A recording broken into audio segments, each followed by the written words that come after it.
You know what I'm saying? That's just what he is, you know. If things don't go the way he wanted to go, it's because of him. I just don't pay attention to them. When they start fighting, first, of course you're going to want to fight Tank. They know Tank is the best right now. They know him. But goddamn, fight somebody that's up under him. You get what I'm saying? That's that. If I fight him, I know I'm going to get a little bit more recognition. That's how you got to be thinking. But I ain't going to keep giving y'all secrets. Calvin Ford makes it clear that Shakur Stevenson staying at 135 pounds isn't entirely his own decision. While Shakur's preference matters, there are bigger forces involved. But we get to see that one in the near future. It's just based on Shakur, to tell you the truth, because he got to understand we are the managers, promoters, that's their brand. And they can't make a decision even if they want to make a decision, you know what I'm saying? So again, it have to make sense to the people that's in charge, you know? Then when you get with the people that's in charge of the money situation, it gotta make sense for everybody winning. Managers, promoters, and the financial side of boxing all play a role. In the end, the choice depends on whether everyone behind the scenes sees real value in it. Shakur's had his critics recently from his most recent performance, his upcoming fight. What have you made of those critics and those who maybe aren't a fan of his style? Well, Shakur said he's gonna be Shakur. He said if it's gonna be boring, it's gonna be boring. And it's in his mind. Again, that's one of the things that doesn't put him on that level. You know what I'm saying? But that's Shakur. Shakur gonna stick to what he do. You know, I call Shakur a master boxer. You know what I'm saying? That's just what he is, you know. If things don't go the way he... Ford also steps in to defend Shakur's boxing style, which has been criticized lately as boring.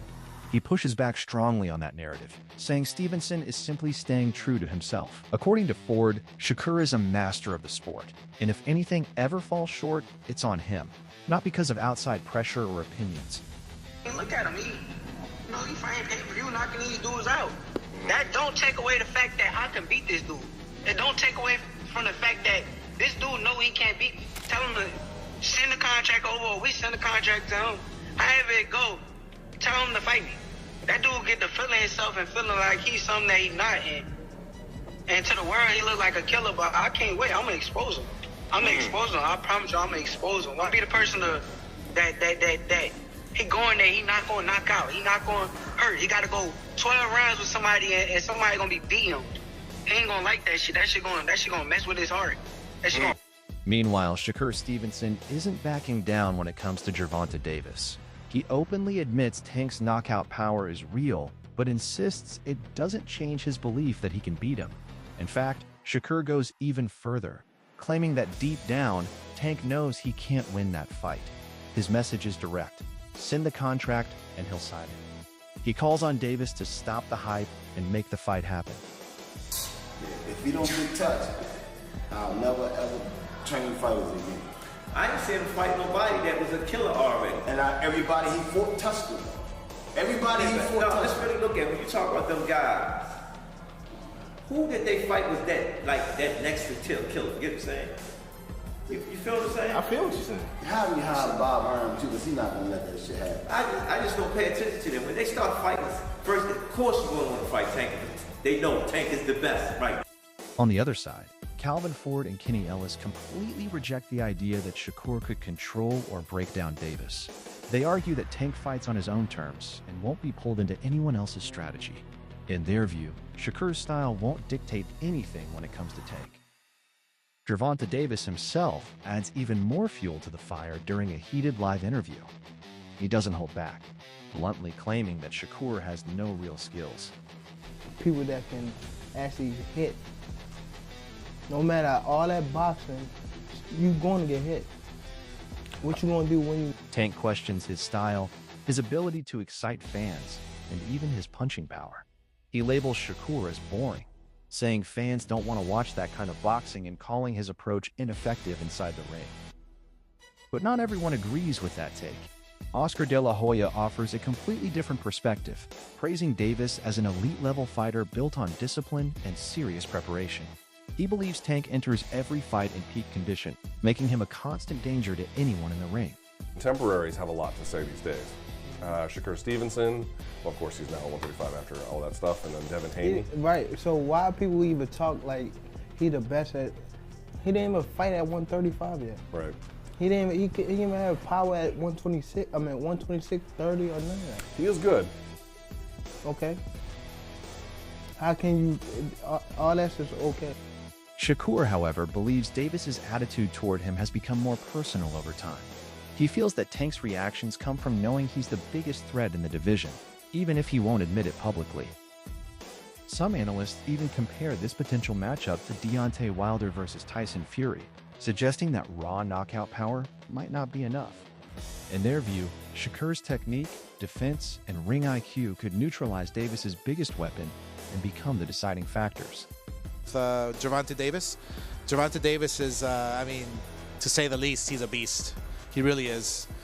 He's a tremendous fighter. He's a dedicated fighter when it comes to training and fighting and making sure that he's in optimal conditions when he steps inside that squared circle.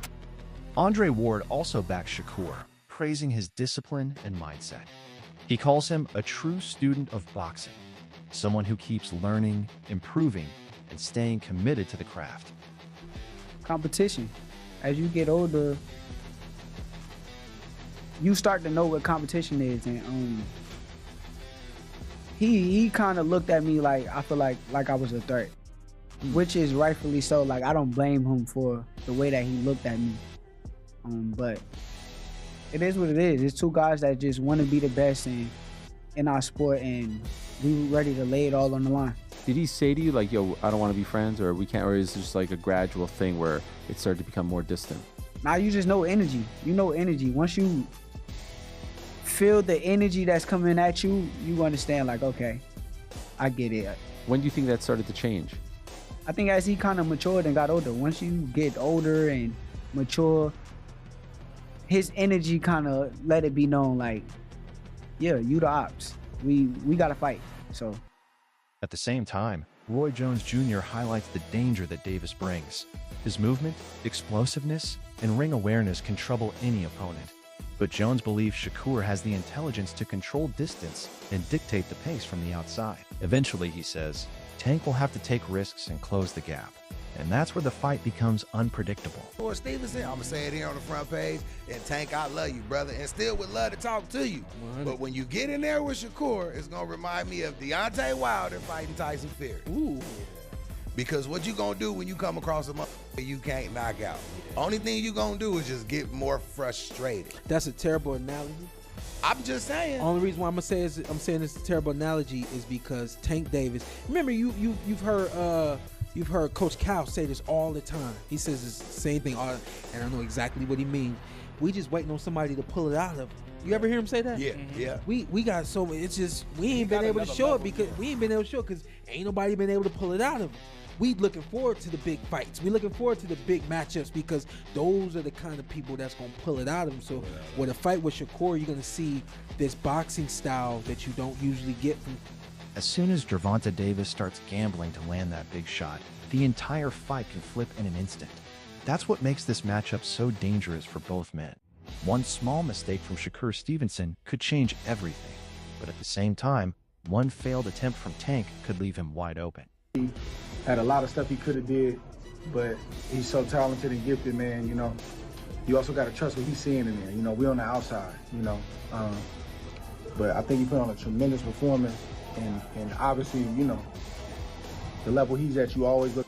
According to Roy Jones Jr., the fighter who controls those key moments under pressure is the one who walks away with the win. That contrast highlights the real challenge here.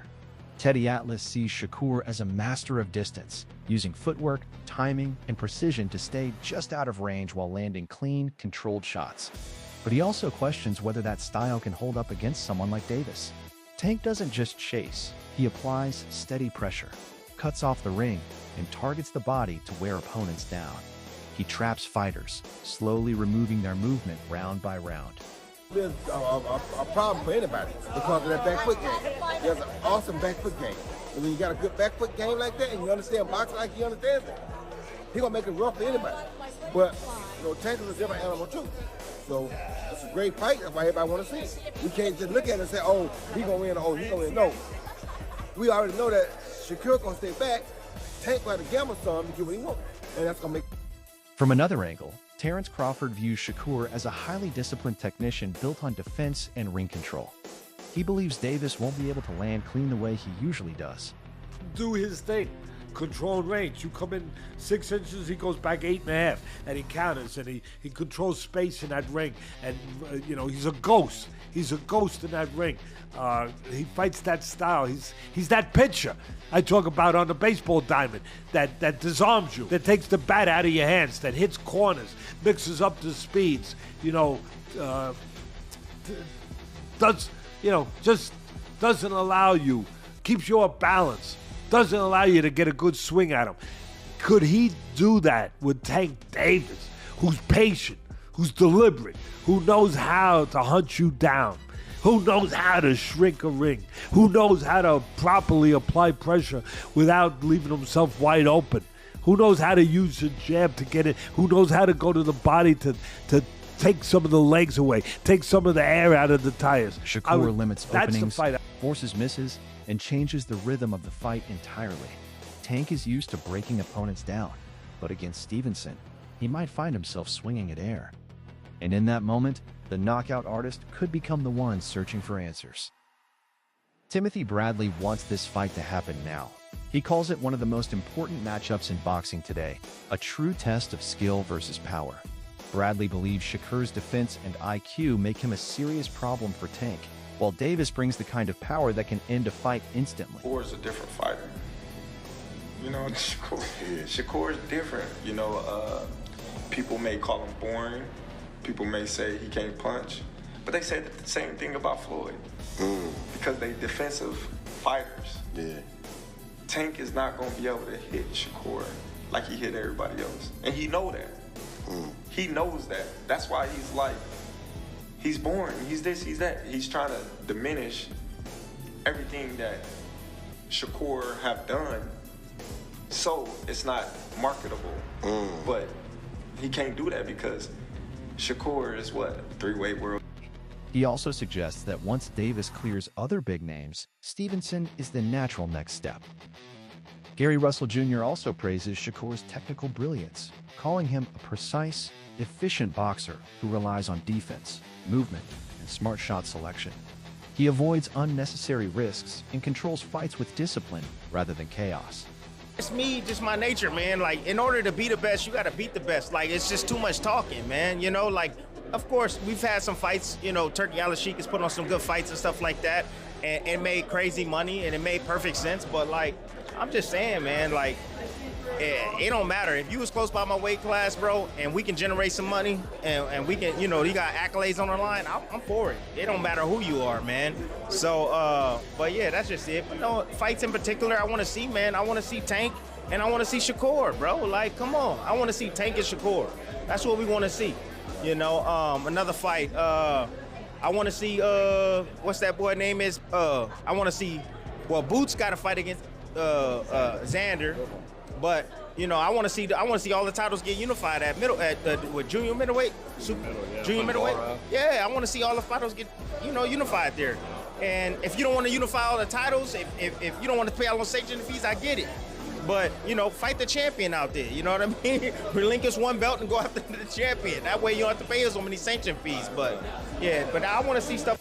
In the end, Roy Jones Jr. leans slightly toward Shakur, pointing to his ability to control distance and neutralize power.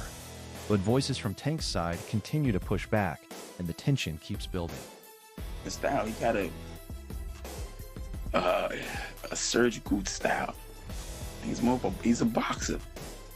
You know, he don't get hit. He's not going to get hit. He's going to move. He's going to be smart and obedient. He's not going to try to throw no wasteful shots.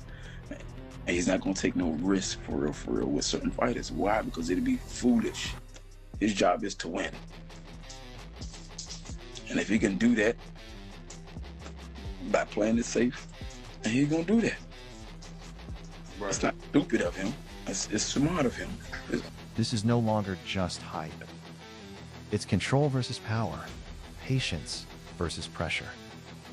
And when they finally step into the ring, one style will break and the other will take over. So now the question is simple.